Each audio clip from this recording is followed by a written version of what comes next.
I'm going to hit record. All right, welcome everybody. I am so excited today because we're going to switch a little bit of gears and we're going to actually go into financial health, which is really exciting. And I have with me an amazing author, speaker, just a very inspirational person, period, Nate Scott. And I'm not going to do much of the talking, of course. I want him to do most of the talking. So welcome, Nate. Tell us a little bit about yourself.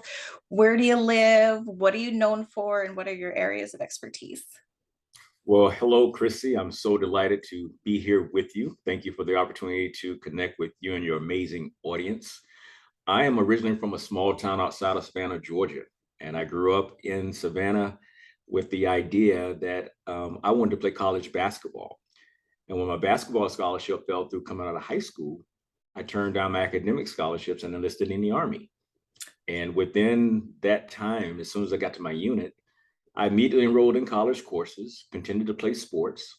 And as a result of that, one of my professors, her husband was a West Pointer. She knew my company commander, and they approached me about the idea of going to West Point. Hmm. That was a great recognition for me. It was also very interesting because I had no interest in going to the academy.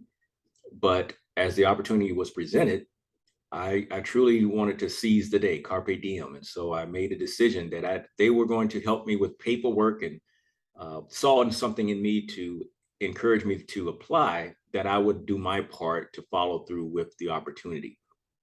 Well, around that same time, um, a life-changing moment took place. And this is when my first sergeant, who's a senior non-commissioned officer in the military, gave us the word that we were going to be deployed to serve in combat during Operation Desert Storm. And as you can imagine, getting an announcement like that, something totally not expected, but truly the heart of my job, was really life changing for me as a teenager. And so as a teenager, I find myself serving in Operation Desert Shield, Desert Storm. And it was the first time in my life that I really understood the importance of preparation, instruction, and guidance. And although I had fear, what I said was, Lord, if you allow me to make it back, I'll never waste a day of my life. And Mm. so I've dedicated my life to fulfilling that vow. And it's evolved into a phenomenal career, not only in the traditional sense, serving in the military and then transitioning into the civilian world and working in the corporate setting, but also as an entrepreneur, because it was truly about being able to live out that vow. And the last thing I'll tell you, that it has culminated into a life that has started initially as an entrepreneur, as a personal trainer. From there, I started teaching people how to apply the habits of physical fitness to their life. Then I did my MBA at George Washington University, started teaching people how to apply the habits of physical fitness to business. From there, my financial planning background is from Georgetown University, started teaching people how to apply the habits of physical fitness to personal finance. And inevitably, I've realized that I have a process that's very deliberate and that gets results in helping people to live in fullness every day, spiritually, mentally, emotionally, relationally, physically, and financially. And my message is one of faith that's focused on helping a believer to walk out that which they say they believe. It's not religious, it's just about a spirit or a mindset around faith and a higher power that says, if you believe this, then your actions must represent your expectations. And to that end, I'm just delighted to be able to serve people in with my greatest gift, and to truly give myself away, which my name is Nathaniel, which means God's gift or gift of God. So I'm truly in a great place and living out that. So I look forward to answering your questions and just getting to know you a little bit further. Perfect. It was interesting. I was speaking on a different show yesterday, and the guest had asked me about times when someone had planted seeds in my life that had been catalyst for change, right? And transformation. And obviously that was a moment for you when someone saw something in you that you hadn't quite contemplated for yourself. But I love that you took that opportunity and not only did you run with it, you made it a mission, and now you are planting so many seeds of greatness in other people. So I love that. You wrote a book called Life is Rich: How to Create Lasting Wealth. And I I want to preface this a little bit because this is a health and wellness podcast. So some of my listeners might be like, what does that have to do with, what does money and finances have to do with health and wellness? Well, I teach non-food sources of nourishment, and financial health is definitely an area of health and wellness, because when we mismanage our resources, or we don't use tools properly, or we don't understand these tools, it really can affect the rest of our health. It's still a piece of life. We have to learn how to use these tools correctly, and feed sort of our passion. So tell us a little bit about this book and why living a rich life is such a passion project for you. Well, everything is about the meaning. So I'm glad that you framed it in the context because we're walking the same path. As I said, my first business was as a personal trainer. Mm-hmm. Everything that I do is foundationally built on the idea of wellness, but that's biblical. It's truly about the fact that we are promised and expected to live in a life of abundance and to prosper in every area of our life. But your health is your wealth. And so, with that being my anchor point and being an athlete throughout my entire life, and then leading people to helping them make their own personal transition, their own transformations, it's an interesting thing of how it all came together. Life is rich means I live in fullness every day because I realize I am Christ's heir. I live in fullness every day because I realize I am Christ's heir. It's foundationally built on Matthew 6:33, which says, seek ye first the kingdom of God and all of his righteousness. And then there's the promise that all things thereafter shall be added unto you. That means spiritually, mentally, emotionally, relationally, physically, and financially. Financial worry impacts over 70% of people. Financial worry. Well, worry is about the mind. After the mind, you have stress. Stress is about the body.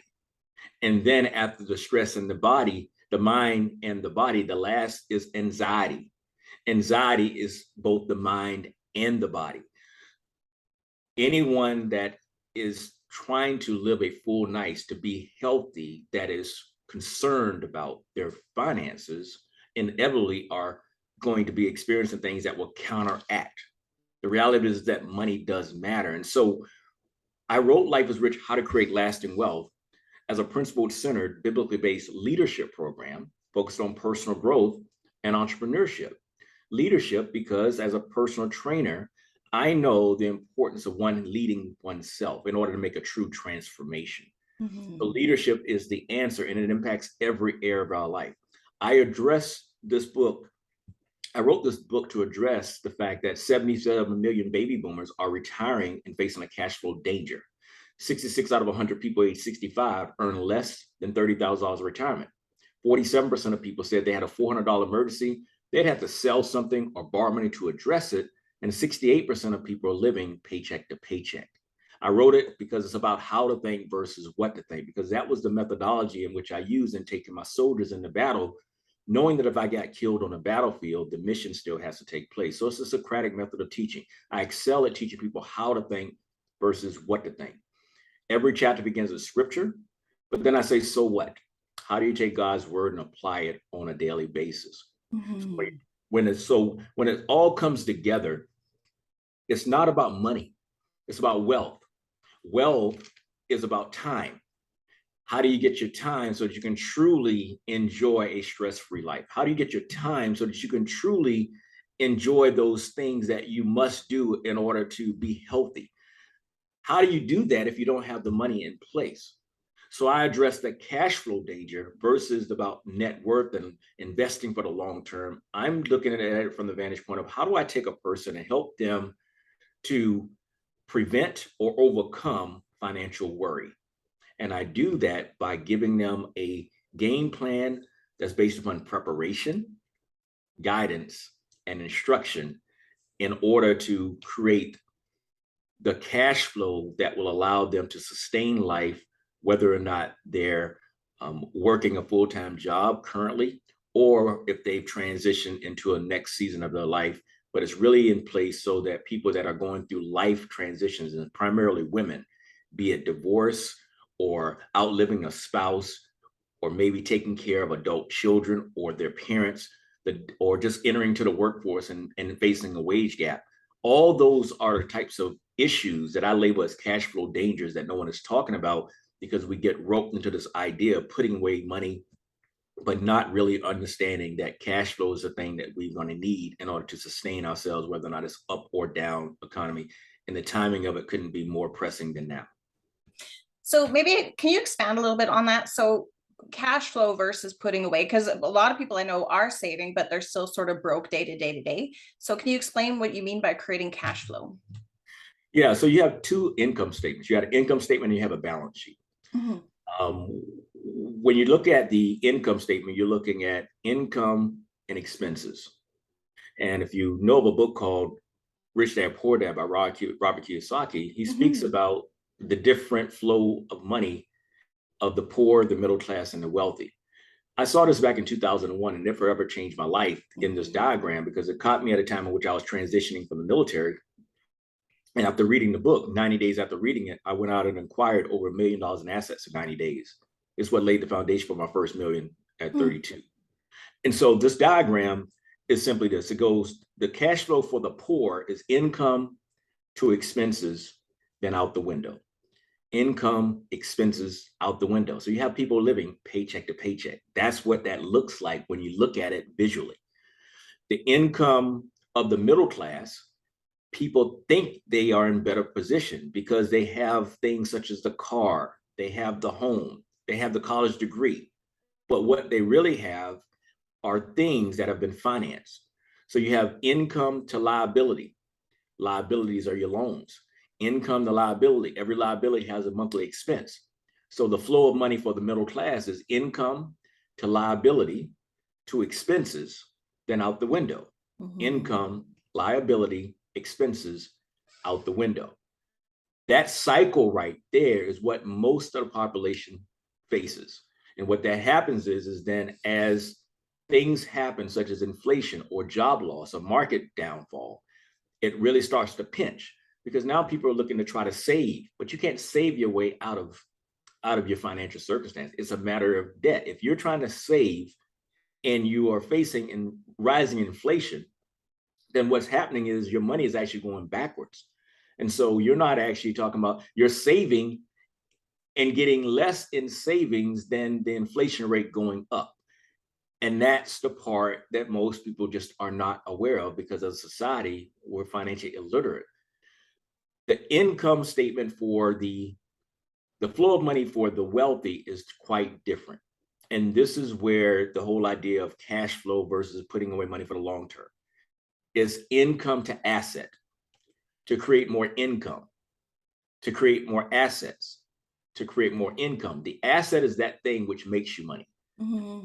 The asset is something that you can look at with the expectation of it going up in value or producing revenue that will allow you to put more money into your household that you can then use to spend. So the lesson that I'd give to everyone here is about getting control over your behavior, because finances are 80% behavior, 20% know-how. I call it having a pause button. Regardless of where your circumstances are right now, you want to really get an assessment of where you're at, and then get clear about how your money is flowing currently. And if you can reroute, if you're willing to reroute, not if you can't, if you're willing to reroute your money to the asset column, even if it's uncomfortable, even if it means delaying paying a bill because you have an opportunity to have something produce something, then that's what you want to do, because you want the flow to be a circular flow, income to asset, to income to asset, to income to asset, to income to asset. And that ends up being that cash flow cycle that as it comes back around, you can pay towards bills or pay off bills, but you've got something continuing going. So whether or not it's an up economy or a down economy, you live off of cash flow, not a lump sum. You're not living off of your house being worth $1 million. You're not living off the fact that you're a millionaire because your balance sheet says you're a millionaire. What type of cash flow do you have? Because I would rather teach you how to create a $1 million lifestyle of $5,000 a month for life than try to help you to get to 1.2 million when I know you don't have enough income or enough time, or you can't get a great enough return. And that's what I saw as a former financial advisor, that people were following that plan and had no realization that they needed 1.2 million if they said they wanted 5,000 a month, or 2.4 million if they needed 10,000 a month. That's the reality of it. And when you do the numbers, and I do that on page 721 of my book, where I give 7 questions so you can identify whether or not you're at risk of the cash flow danger. So why isn't this taught? Like, why are we taught this traditional method of go to work? Just like I'm, a middle class person myself, and I often feel trapped by it, which is why I am in the process of changing my life as well. Why is it taught that this is the traditional way? And when you try to break out of that cycle, so many people think you're absolutely crazy. What are the systemic issues that are stopping people from pursuing this? Because it's available to everybody. Well, the reason that is not taught per se, it's not that the information is not available, but when you say not taught, you got to think about institutions in which people are taught within. Mm-hmm. They're taught within the school systems, and school systems are in turn a part of something that's a part of the government structure. And so with the government structure, one of the things that the government structure has to ensure that the country continues to work. And so that means taxation. So you have 2 different tax systems. You have the tax system for the employee and the tax system for the business owner. Well, the tax system for the employee is meant to drive taxation or to cover taxes. The tax system for the business owner is meant to drive economy. So one is meant to pay taxes, the other is meant to drive economy.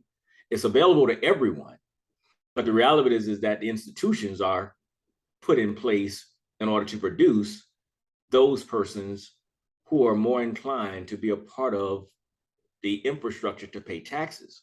So that's why you have different people going in different professions, and then those things that are funded in order to help people to go through that system in order to beat that cycle. Everyone can break out of that cycle, and everyone can be a part of both cycles, but you have to be exposed. You got to have someone or a conversation, or you got to have a group that you're a part of where it's introduced, and then you got to have the courage to go against what everyone else is saying. But I'll tell you what's really interesting is that it's so hard to break people away from what the norm is and what is expected by everyone because of that peer pressure. So what it takes is courage. It takes a person to be courageous to actually then take those steps, because that which one thinks is secure is not really secure. But that's why my message is so important. And my message is that you are the asset. You are the asset. If you're a believer and you buy into the message that life is rich, then that means you already know that you're an heir. And as an heir, that means you know that your father owns it all. And if your father owns it all, then it's already in your hands. It's just a matter of whether or not you're going to grow your capacity in order to gain access to it, because no good parent is going to give you the keys to a car when you're not ready to drive it. But that's the same thing with our relationship with our Father, is that everything is promised, but you've got to make the commitment to grow your capacity. And then as you grow your capacity, you can then walk yourself into that opportunity that you desire, that which you truly desire and have asked for. You're prepared for it. There are instructions for you to get it, and there's guidance available, but you must be willing to go through the process and trust the process, knowing that it's already done. Expectation. The expectation is there, then your behavior will follow suit. Problem is that most people don't have an expectation for anything greater, and with that expectation, they don't have the belief, so therefore they don't take the actions. And that's why my role is so important, is that I'm able to provide the guidance, the instructions, and more importantly, the support to walk someone through that process and just to breathe life into who they are. I love that. I want to come back to some of the financial stuff, but I want to ask you on a personal level, if that's okay. I just want you to share, because you have this mindset, but I'm just wondering, is success and this growth mindset, this hero mindset, was it something that has always come naturally to you from the beginning? Was this how you were raised, or is this something that you had to grow into yourself? Well, once again, everything's already predestined, and the things that I point to in that way begins with me being the oldest sibling. So I'm the oldest. I grew up in a small town, and I was the first quote unquote student athlete. I was the first to really go after. In fact, I remember And the thing, I come from my mom and dad. I don't remember when they were married, so it wasn't a situation where I was mirroring that, except for the traits. My dad Mhm. was always hardworking. He never lived more than 30 minutes away from me. So I've never felt like I had a broken home. My parents had a Mhm. good relationship. But my dad, never in my life had we ever communicated in which he didn't say, I love you.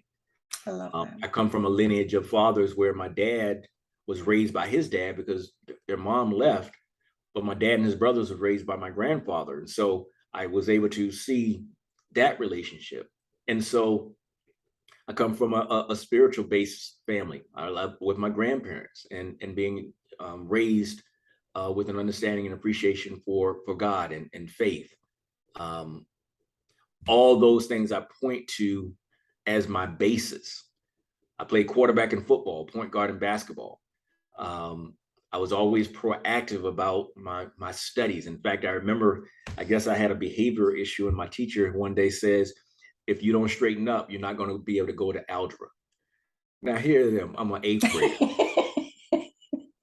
and my teacher says something like as a hot button, obviously Algebra. knowing that it was something that I was actually, that was going to impact me. That was going to cause me to straighten up.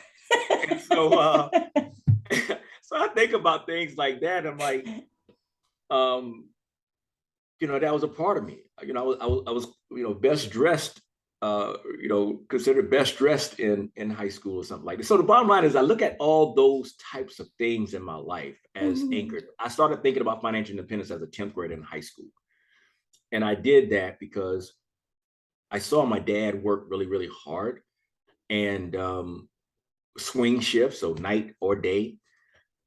And there were times in which I'd ask for some things, and he would say, "We'll see," or "I'll let you know."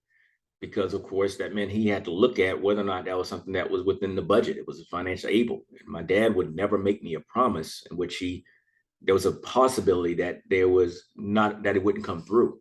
In fact, he used to tell me, he said, "Well, I'm not gonna make you a promise because I could get hit by a car, and all you're gonna remember is Daddy said."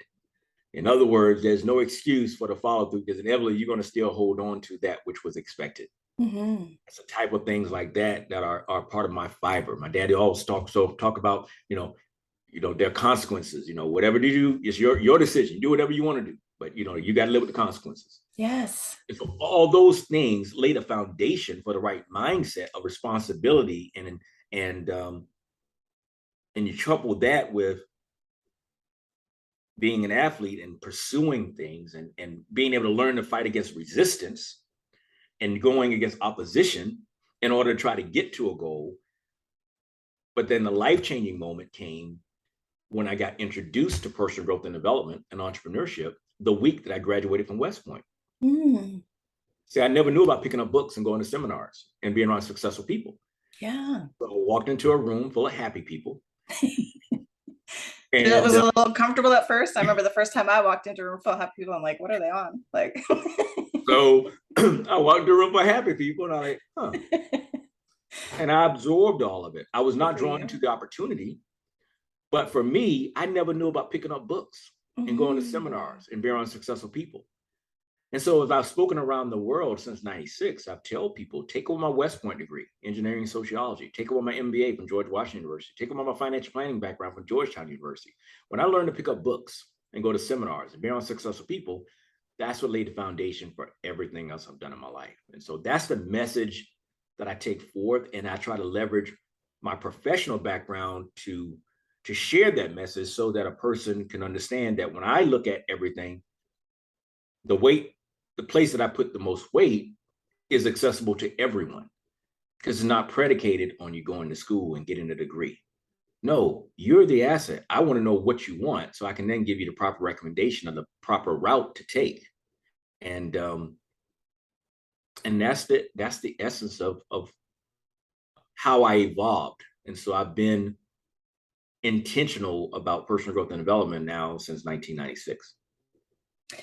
From your story, though, I mean, it became official then, but from listening to you speak, I think that's always been a part of you because it looks like what you've done is you've always been a keen learner, observer of behavior, and taking the positive messages out of any interaction that you had, like to take the important lessons and then to be able to transfer them to other situations. I mean, that's the skill of a learner, right? Like you were a great leader, but you also have a great following instinct and following the right things to follow. So copying the right cat, copying the right actions.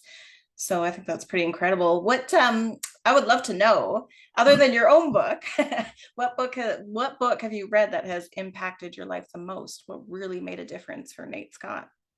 Yeah, well, outside of the Bible, the book that I've read on a consistent basis since 1996 is The Seven Habits of Highly Effective People, Stephen Covey. Stephen Covey. Yeah, that book is my anchor and the thing that I point people to because of the importance of communication, the importance of habits. In fact, it led me to put something in my book that I call the Daily Habit Poem.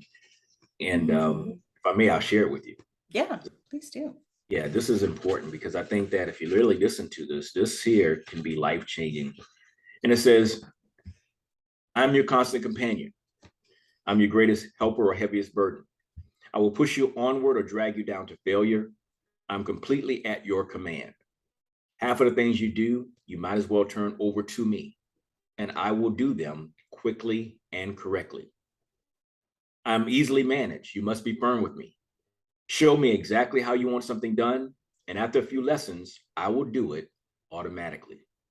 I'm the servant of great people and Allah's of all failures as well.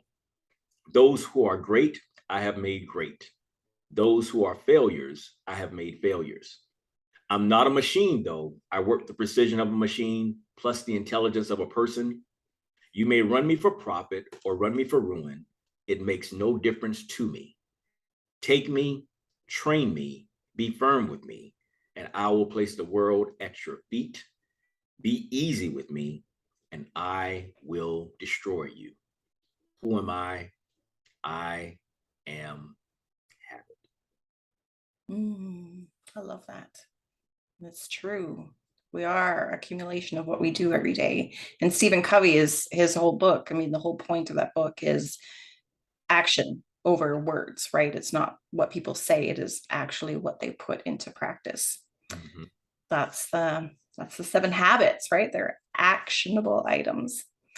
So back to the finances, what is the best advice you can give someone that maybe is currently wanting to shift their relationship with and their mindset towards financial freedom and living a rich life?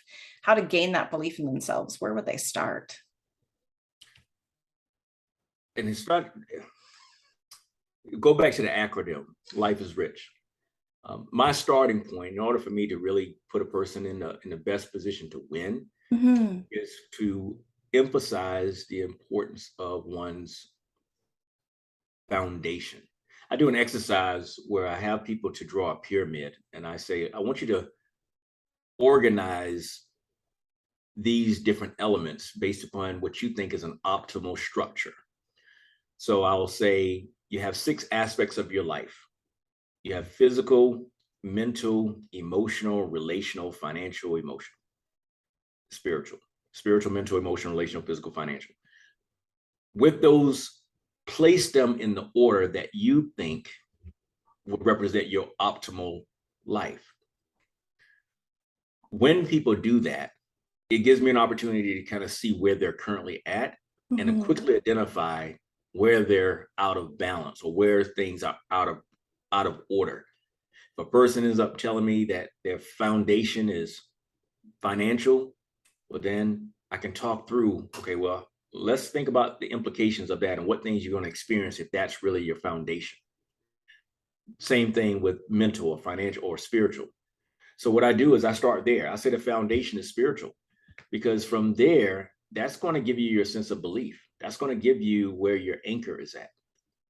And then from there, that's going to cause you to move into the mental space and then develop the right steps moving forward. Thoughts lead to feelings, lead to actions, lead to results.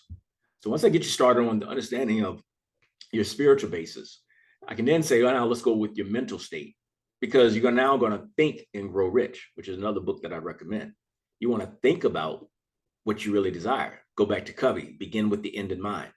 Think about, So you're going to lay that out. And then once you have, if you have belief and you didn't know where you want, then you can then take those actionable steps and trust the process to grow your capacity so that you can change your situation.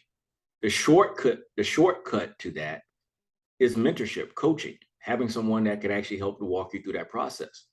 But as a general statement, you want to find things that was going to allow you to reduce your taxes, because that's your biggest expense. You then want to put yourself in a position to earn a profit because you're the asset. You want to be in control of that. And then you want to find a way to grow your money. And thus, where all three of those things can be covered with leverage. You want to know how to leverage knowledge. You want to know how to leverage time. And you want to know how to leverage money. If you do those things, then that will allow you to really shift your life in a 90-day window. That's excellent.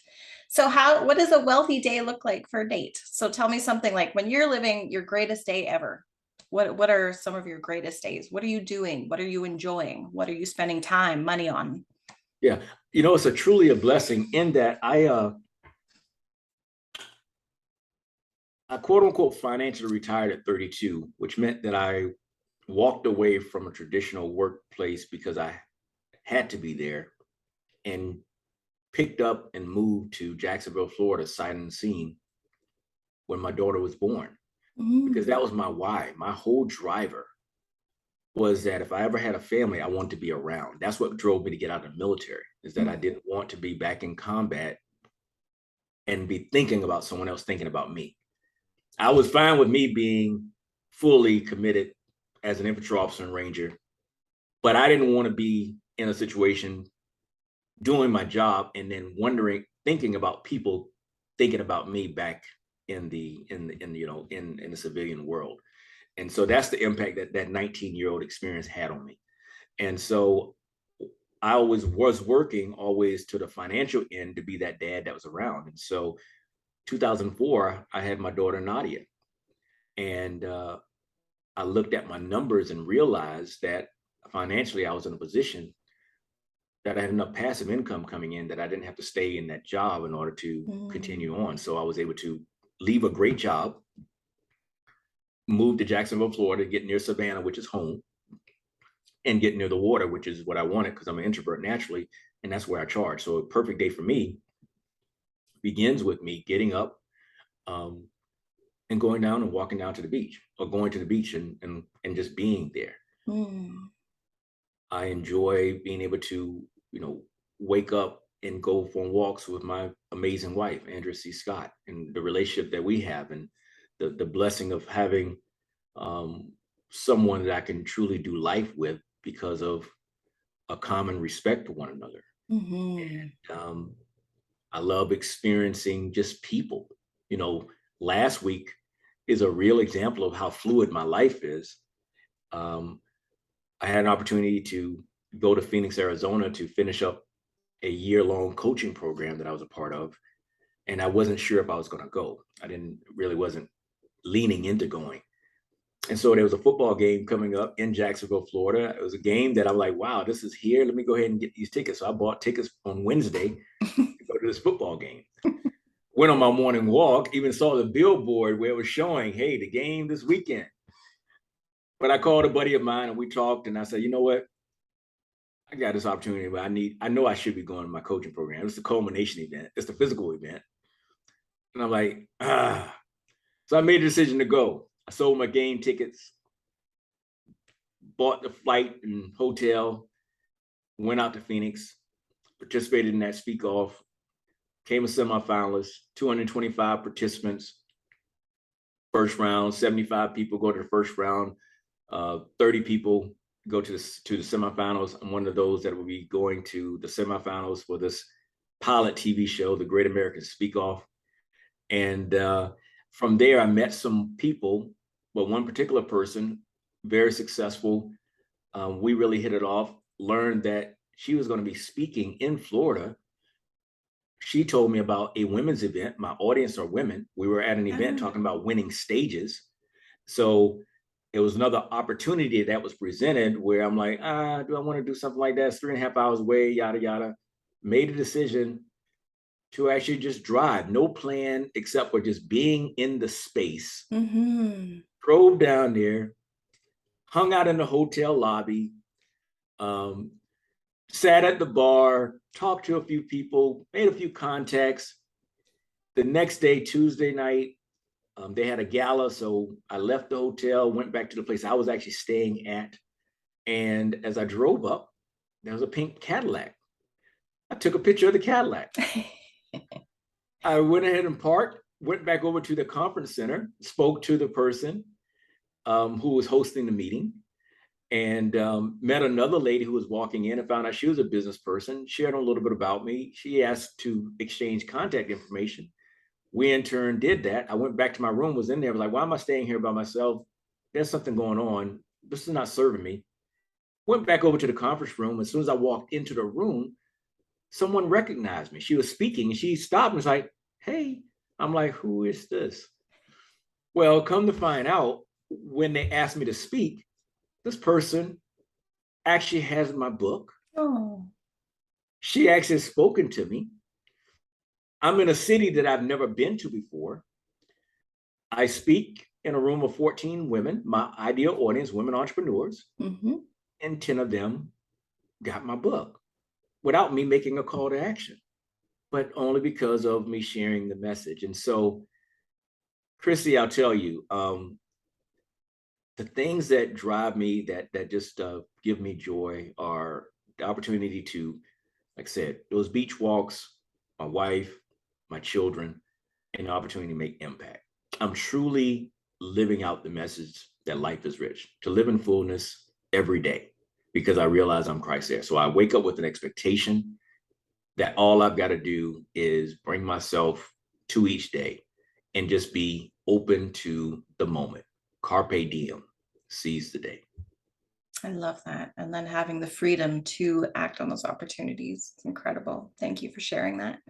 So to close off, what's next for you? What's next for Nate Scott? What can people look forward to hearing from you or seeing from you? What's next? I'm singularly focused on actively promoting the Life is Rich message, which I haven't done. The trip out to Phoenix was a step towards doing that, and really reaffirmed the importance of my message and the impact I have on rooms. And then to experience these last few days, again, dropping myself into a space, complete strangers, and knowing that I'm able to add value, and that people are ready to receive me. It's about being proactive, about being in the right rooms. And so what I'm seeking out are opportunities to do this right here. My goal is to get on one physical stage each month over the next 12 months, starting now, as well as at least 2 digital stages. So podcasts are like that, Zooms or things like that, where I'm able to get in front of at least 10 people at one time, so that I can in turn give a glimpse of who I am, what it is I do, and more importantly, how I serve, and the results that I can help people to deliver. And what makes it unique for me is that I can compliment anyone, because I'm pulling from so much. I'm best served when I'm just listening, and then I'm able to answer specific questions to demonstrate the things that I have that I can pull from in order to be an aid in helping someone to realize their full potential. So you should just see and hear more of me. And I'm looking for those champions that also experience me and say, you know what, I know his message, I know what he's about, and we want to get him in front of more people. So this is everything full forward movement to making that happen. And I think it's a great message, an important message, and getting to know you, and of course knowing your wife. I'm always impressed with your authenticity, just how genuine you are, and just how spirit-filled you are. And I think it's just an excellent message to get out. And I'm really proud to have you on the show. So thank you so much for sharing so openly. Where can people find you? The best place to find me is to go to www.lifeisrichglobal.com, www.lifeisrichglobal.com. To get a direct link to the book, you can go to www.lifeisrichtoday.com, www.lifeisrichtoday.com. And you'll get a signed copy from me, as well as I'll follow up with the video and give you a couple of extras. So that's as an incentive to come direct versus going on Amazon. So Perfect, perfect. And is there any last thoughts that you would like to leave the audience with? Yeah, I would like to leave you guys with a story that I have in my book that really boils down to me saying that you want to recognize that you are so much more.